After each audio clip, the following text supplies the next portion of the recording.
ମୁଁ ଡକ୍ଟର ଶିବ ପ୍ରସନ୍ନ ପାଠୀ। ପ୍ରିୟ ଛାତ୍ରଛାତ୍ରୀଗଣ, ଆଜିର ଆଲୋଚନା କାର୍ଯ୍ୟକ୍ରମରେ ରହିଥିବା ବିଷୟଟି ହେଲା social condition of French during the time of French revolution. ଆପଣମାନଙ୍କର ଯୁକ୍ତ 3 BA କୋର୍ ପେପର 11ର ଏହି ଅଧ୍ୟାୟଟିଏ ୟୁନିଟ୍ 1ର।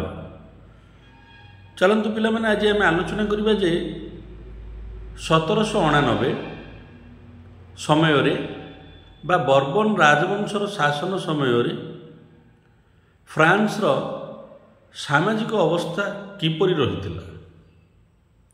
ଆପଣମାନେ ପ୍ରଥମେ ଇଣ୍ଟ୍ରୋଡକ୍ସନରେ ଲେଖିବେ ଯେ ଫ୍ରାନ୍ସରେ ବର୍ବନ ରାଜବଂଶର ଶାସନ ସମୟ ଏକ ଗୁରୁତ୍ୱପୂର୍ଣ୍ଣ ଅଧ୍ୟାୟ, ଯାହାକି ଅରାଜକତା, ଏକଛତ୍ରବାଦ ଏବଂ ପ୍ରଜାମାନଙ୍କର ଅହିତକର ଶାସନ ବ୍ୟବସ୍ଥା ପ୍ରଚଳିତ ହୋଇଥିଲା, ଯାହାଫଳରେ କି ଫ୍ରାନ୍ସର ଜନତା ଏବଂ ଫ୍ରାନ୍ସର ସମାଜ ଯେଉଁ 3 ଗୋଟି ଶ୍ରେଣୀରେ ବିଭକ୍ତ ହୋଇଥିଲା, first estate, second estate, third estate. ତୃତୀୟ ଇଷ୍ଟେଟ୍ ବା ଥାର୍ଡ଼ ଇଷ୍ଟେଟ୍ର ସାଧାରଣ ଜନତା ରାଜାଙ୍କ ଉପରେ ଅସନ୍ତୋଷ ପ୍ରକାଶ କରି ବିଦ୍ରୋହକୁ ଓହ୍ଲାଇଥିଲେ। ପ୍ରାଥମିକ ଅବସ୍ଥାରେ ରାଜାଙ୍କ ବିରୋଧରେ ପ୍ରଥମ ଇଷ୍ଟେଟ୍ର ସମର୍ଥନ ନ ପାଇଲେ ମଧ୍ୟ ପରବର୍ତ୍ତୀ ସମୟରେ ପ୍ରଥମ ଇଷ୍ଟେଟ୍ର ସଭ୍ୟମାନେ ମଧ୍ୟ ଏହି ଫ୍ରାନ୍ସର ବିପ୍ଳବରେ ଯୋଗ ଦେଇଥିଲେ ରାଜାଙ୍କ ବିରୋଧରେ। ତାପରେ ଆମେ ଆଲୋଚନା କରିବା ସମାଜରେ ଥିବା 3 ଗୋଟି ଶ୍ରେଣୀ ବିଷୟରେ। ଦ ଇଷ୍ଟେଟ୍ ଅଫ୍ ଫ୍ରାନ୍ସ, କ'ଣ ରହିଥିଲା ସେ ଇଷ୍ଟେଟ୍ଟା ଫ୍ରାନ୍ସର? The French people were divided into 3 classes. ଫ୍ରାନ୍ସର ଜନସାଧାରଣଙ୍କୁ 3 ଗୋଟି ଶ୍ରେଣୀରେ ବିଭକ୍ତ କରାଯାଇଛି। ସେଇଥିରୁ ଗୋଟିଏ ହେଲା ଦ କ୍ଲେର୍ଜି ଅଫ୍ ଦ ଫାର୍ଷ୍ଟ ଇଷ୍ଟେଟ୍। ସମାଜର ପ୍ରଥମ ଶ୍ରେଣୀ, ଯାହାକୁ ସଭ୍ୟ କୁହାଯାଉଥିଲା, ପ୍ରଥମ ଶ୍ରେଣୀର ଲୋକ କୁହାଯାଉଥିଲା, ସେମାନଙ୍କୁ କ୍ଲେର୍ଜି ବୋଲି କୁହାଯାଉଥିଲା। The clergy or the first estate people divided into 2 groups, like higher clergy, rank of the nobility, and another was the lower clergy from the third estate। तो मन रखु पिलामाने फ्रांसर जो प्रथम श्रेणी जनसाधारण मध्य रही 2 प्रकार क्लेर्जी। प्रथम क्लेर्जीटीए जो माने कि नोबेल बा सामंत परिवार आसी, सामंत मानकर जो पद पदवी रही ताकू से माने उपभोग करुले। एवं द्वितीय क्लेर्जी जनक से होउचंती तृतीय श्रेणी क्लेर्जी रही। समाजर तृतीय श्रेणी जो रही थार्ड इस्टेट से आसी, प्रथम श्रेणी रही क्लेर्जी 2 प्रकार थिले। तापर देखिए पिला माने the clergy population head in France 1,30,000 in 1789। यही जो क्लेर्जी जनसंख्या रही, प्रथम श्रेणी जनसंख्या रही फ्रांस रे इमानंकर समुदाय 1,30,000 क्लेर्जी रही 1799 मसीहा बेलू फ्रांस रे। एवं ता सहित 139 पॉपुलेशन हायर क्लेर्जी और बिशप्स। जो उच्च स्तर क्लेर्जी मानकर मध्य जो 2टी विभाग थिला, से जी अपर कैटेगरी थिले बा उच्च स्तरीय क्लेर्जी थिले, से मानकर संख्या थिला सर्वमोट 139। से माने बिशप बोलिबा मध्य परिचित होइथिले, धर्मानुष्ठान गुड़िकर मुख्य भाव से माने नियुक्ति पाउथिले। This clergy were lived luxury life. यही जो प्रथम श्रेणी बिशप क्लेर्जी धर्मानुष्ठान गुड़िकर मुख्य भाव में कार्य करुले। यही मानकर जीवन बंचिबा शैली रही आमोद प्रमोदपूर्ण। The higher clergy people of France enjoy tax free state. यही जो हायर क्लेर्जीर लोक मैंने रही फ्रांस रे, जहाँ कि बिशप कहुला, यही माने बहु जमीर मालिकाना को उपभोग करुले एवं एमानक पे कर छाड़ रही, कर छाड़ भूखंड उपभोग करुले। The lower clergy were mostly priests and lived under poverty.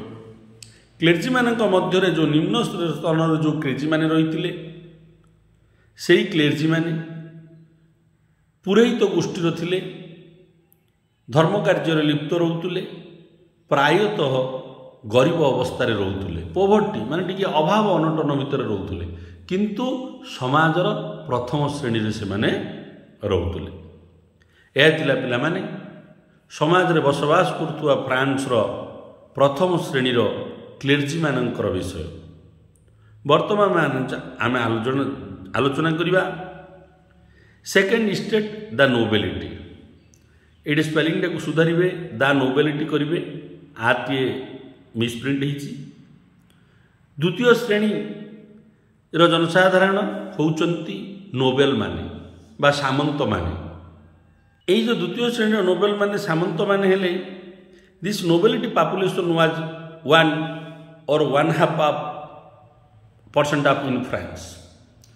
এই যে সামন্ত জনসংখ্যা দ্বিতীয় শ্রেণীর নোবেল মানଙ୍କର জনসংখ্যা ফ্রান্সরে প্রায়তঃ যেতে জনসংখ্যা রহিଥିଲେ সেই ভিতরু 1 বা 1/5 বা 1 অধে 1% বা 1% অধে রহিଥିଲେ समस्त जनसंख्या मध्य। The court nobility were high born noble, जो मैंने राजदरबार रे सामंत बा राजांकर सामंत भाव में नियुक्ति पाउतले सेही माने होतले उच्चस्तरीय पद पदवी रही पूर्वतन नोबेल मानकर वंशधर and acted as king's minister, courtier, councillor, intendants, royal administrative assistant. ये उच्चस्तरीय जन्म होता नोबेल माने प्रायतः राजांकर निकटवर्ती लोक थिले। यही मानकर कार्य थिला राजांकर मंत्री भाव में नियुक्ति पाउथुले, राजांकर दरबार उच्च पद पदवी नियुक्ति पाउथुले एवं विभिन्न प्रकार शासनिक प्रशासनिक व्यवस्था सहयोग करने उद्देश्य यही माने ऑफिसर भाव में नियुक्ति पाउथुले। The common people of the third state.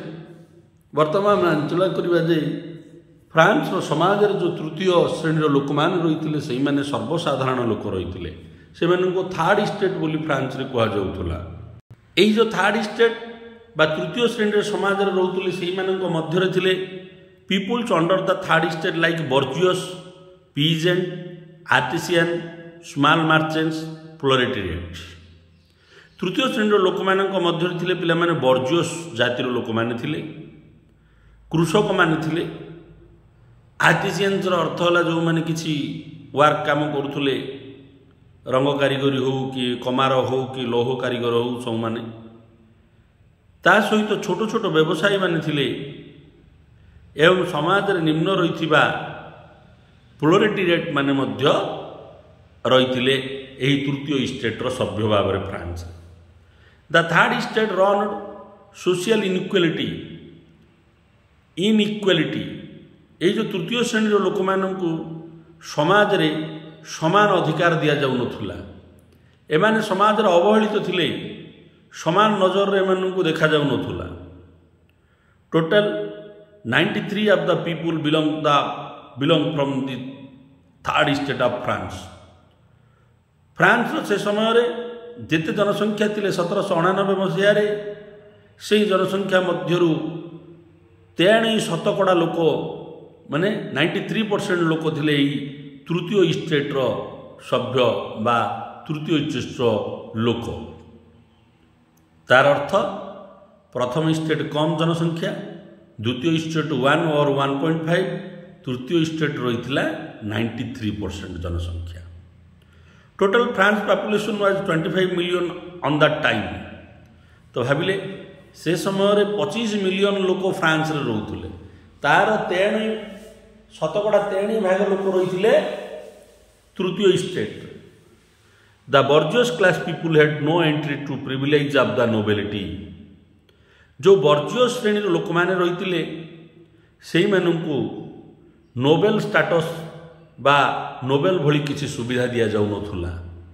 बर्जियस श्रेणी एमाने प्रायतः गरीब श्रेणी रही एमानकु नोबेल भली किसी सुविधा समाज रे मिलू नथुला, एमाने अवहेलित थिले। द अपर बर्जियस ଏମାନଙ୍କୁ କୁହାଯାଉଥିଲା ହାଉଟି ପିପୁଲ ୱେର୍ ୱେଟଲି ଦ ଅପର ବର୍ଜିୟସ୍ ଯେଉଁମାନେ ଥିଲେ ସେମାନଙ୍କୁ ହାଉଟି ବୋଲି କୁହାଯାଉଥିଲା। ଏହା ଥିଲା ପିଲାମାନେ ତିନି ଗୋଟି ଶ୍ରେଣୀ, first estate, second estate, third ଇଷ୍ଟେଟ୍ର ବିଷୟ। ତାପରେ ଆମେ ଆଲୋଚନା କରିବା condition of peasants in France. ଫ୍ରାନ୍ସର ସମାଜରେ କୃଷକମାନଙ୍କର ଅବସ୍ଥା କ'ଣ ଥିଲା ସେକୁ ଆମେ ଆଲୋଚନା କରିବା। Partly tax to the government, partly tax ଏଇମାନେ ସରକାରଙ୍କୁ ଦେଉଥିଲେ। Pay tax to lords for using his pasture land, forest or fuel road for walking. ଏଇ ଯେଉଁ କୃଷକ ଶ୍ରେଣୀର ଲୋକମାନେ ଥିଲେ, ତୃତୀୟ ଶ୍ରେଣୀରେ ଏମାନେ ଥିଲେ, ଏଇମାନେ ସାମନ୍ତମାନଙ୍କୁ ଗୋଟିଏ ସ୍ୱତନ୍ତ୍ର କର ଦେଉଥିଲେ, ଯାହାକି ସେମାନଙ୍କର ଭୂଖଣ୍ଡକୁ ବ୍ୟବହାର କରୁଥିଲେ, କୃଷି କରୁଥିଲେ ବୋଲି ସ୍ୱତନ୍ତ୍ର ଭାବରେ କର ଦେଉଥିଲେ। ତା ସହିତ ସାମନ୍ତମାନଙ୍କର ଭୂଖଣ୍ଡରେ ଯେଉଁ ଜଙ୍ଗଲ ଗୁଡ଼ିକ ରହିଥିଲା ସେ ଜଙ୍ଗଲ ଗୁଡ଼ିକୁ ଏଇମାନେ ଜଙ୍ଗଲଜାତ ଦ୍ରବ୍ୟ ସଂଗ୍ରହ କଲେ ତା ଉପରେ ମଧ୍ୟ କର ଦେଉଥିଲେ। ଯଦି କିଛି ଫୁଏଲ୍ ଦରକାର ଥିଲା, ତେଲ ଦରକାର ଥିଲା, ତା ପାଇଁ ମଧ୍ୟ ବ୍ୟବହାର କଲେ କର ଦେବାକୁ ପଡ଼ୁଥିଲା। ତା ସହିତ ସାମନ୍ତମାନଙ୍କର ଭୂଖଣ୍ଡରେ ଗମନାଗମନ କରିବା ପାଇଁ ଯେଉଁ ଚଲାପଥ ରହିଥିଲା ସେ ଚଲାପଥ ପାଇଁ ମଧ୍ୟ ସେମାନଙ୍କୁ ସ୍ୱତନ୍ତ୍ର ଭାବରେ କର ଦେବାକୁ ପଡ଼ୁଥିଲା। Paid gabelle or salt tax to the government by the peasants. ଫ୍ରାନ୍ସରେ ଗାବେଲ୍ କର ବ୍ୟବସ୍ଥା ପ୍ରଚଳିତ ଥିଲା। ଏହି ଗାବେଲ୍ର ଅର୍ଥ ହେଲା ଲବଣ କର, ଯାହାକି ସର୍ବସାଧାରଣ କୃଷକ ସରକାରଙ୍କୁ ଲୁଣ ବ୍ୟବହାର କରିବା ପାଇଁ, ଯାହାକି ଖାଦ୍ୟରେ ପ୍ରତିଦିନ ବ୍ୟବହାର ହୁଏ, ସେହି ଲୁଣ ବ୍ୟବହାର କରିବା ପାଇଁ ମଧ୍ୟ କର ଦେଉଥିଲା, ଯାହାକୁ କୁହାଯାଉଥିଲା ଗାବେଲ୍ କର।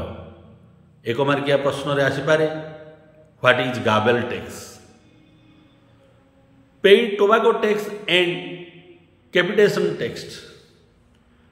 ସର୍ବସାଧାରଣ କୃଷକମାନେ ମଧ୍ୟ ଟୋବାକୋ ଉପରେ କର ଦେଉଥିଲେ, କ୍ୟାପିଟେସନ୍ ଉପରେ କର ଦେଉଥିଲେ। ଟୋବାକୋ ମାନେ ଆପଣମାନେ ଯେଉଁ ତମ୍ବାକୁ ଦେଖୁଛନ୍ତି, ବ୍ୟବହାର କରୁଛନ୍ତି, ଯିଏ ତମ୍ବାକୁ ଉପରେ ମଧ୍ୟ କର ପ୍ରଦାନ କରୁଥିଲେ ସରକାରଙ୍କୁ। ପେଡ୍ ତିଥି ଟେକ୍ସ ଟୁ ଚର୍ଚ୍ଚ।